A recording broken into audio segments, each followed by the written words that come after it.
ಆತ್ಮೀಯ ಕರ್ನಾಟಕ ರಾಜ್ಯ ಸರ್ಕಾರಿ ನೌಕರರೇ, ನಿವೃತ್ತಿ ನೌಕರರೇ ಮತ್ತು ಪಿಂಚಣಿದಾರರೇ, ಈ ವಿಡಿಯೋ ಬಹಳ ಇಂಪಾರ್ಟೆಂಟ್ ಆಗಿರುತ್ತೆ.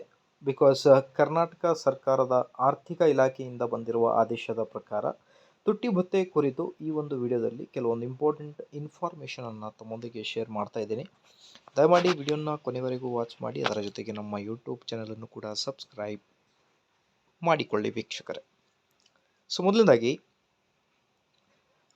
ಆದೇಶದಲ್ಲಿನ ಪೇಜ್ ನಂಬರ್ 8 ಇದರಲ್ಲಿ ತುಟ್ಟಿ ಭತ್ಯೆ ಕುರಿತು ನೀಡಿರುವ ಮಾಹಿತಿಯಾದರೂ ಏನು, ಹೇಗೆ ಕ್ಯಾಲ್ಕುಲೇಟ್ ಮಾಡ್ತಾರೆ, ಮುಂದಿನ ತುಟ್ಟಿ ಭತ್ಯೆ ಕುರಿತು ಏನು ಮಾಹಿತಿ ಇದೆ ಅಂತ ನೋಡ್ತಾ ಬರೋಣ.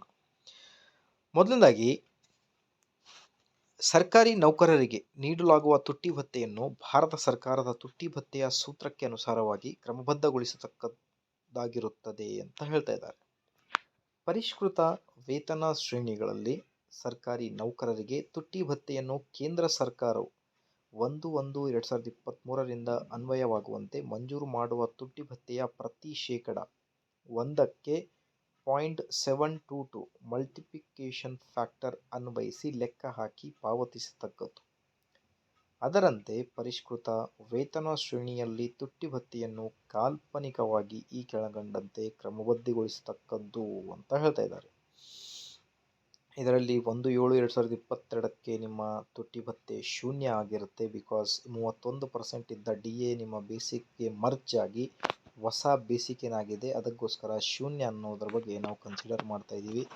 1/1/2023ಕ್ಕೆ 2.75%, 1/7/2023ಕ್ಕೆ 5.5%, ಈಗ ಪ್ರೆಸೆಂಟ್ ಆಗಿ 8.5% ನಿಮ್ಮ ತುಟ್ಟಿ ಭತ್ಯೆ ಆಗಿರುತ್ತೆ. ಮುಂದಿನ ತುಟ್ಟಿ ಭತ್ಯೆಯ ಮಂಜೂರಾತಿಯು ಈ ಸಂಬಂಧ ರಾಜ್ಯ ಸರ್ಕಾರವು ಹೊರಡಿಸಿರುವ ಆದೇಶಗಳಲ್ಲಿ ಕ್ರಮಬದ್ಧಗೊಳಿಸುವಂತೆ ಇರತಕ್ಕದ್ದು ಅಂತ ಹೇಳ್ತಿದ್ದಾರೆ.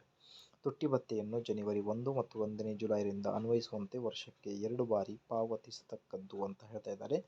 ಹಾಗಾಗಿ ಈಗ ಮುಂದಿನ ನಮ್ಮ ತುಟ್ಟಿ ಭತ್ಯೆ ಐ ಥಿಂಕ್ ಆಲ್ಮೋಸ್ಟ್ ಆಲ್ ಬೇಗನೆ ಬರಲಿ ಅಂತ ಹೇಳ್ತಾ ಈ ಒಂದು ವಿಡಿಯೋನ ಅಲ್ಲಿ ಕಂಪ್ಲೀಟ್ ಮಾಡ್ತೇನೆ.